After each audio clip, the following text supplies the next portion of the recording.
மக்கள் விடியல் ஆட்சின்றீங்க. இது விடியல் ஆட்சியா? இல்லை இது விடியல் ஆட்சியா?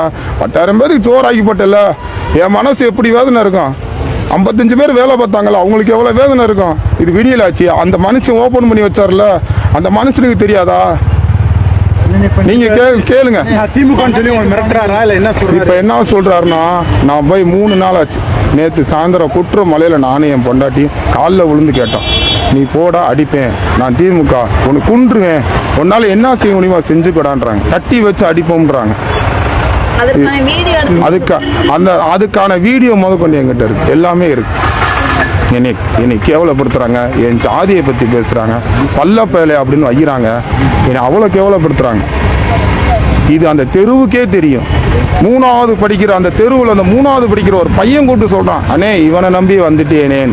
ஆனால் பாத்திரம்லாம் கழுவி முடிச்சு 4 மணிக்கு பந்தி பாத்திரம் கழுவி எல்லாம் முடிச்சதுக்கு அப்புறம், நீ இன்ன ஜாதிடா, உனக்கு நான் பணம் தர மாட்டேன்டா, உன்னை நம்பி நான் தெரியாம கொடுத்துட்டேன்டான்றாங்க. ஜாதியை பார்த்தா நீங்க சோறு சாப்பிட்றீங்க, விவசாயி என்ன ஜாதின்னு பார்த்தா நீ அரிசி வாங்கி திங்கிற, என்ன விவசாயி என்ன ஜாதின்னு பார்த்தா நீ பருப்பு வாங்கி திங்கிற.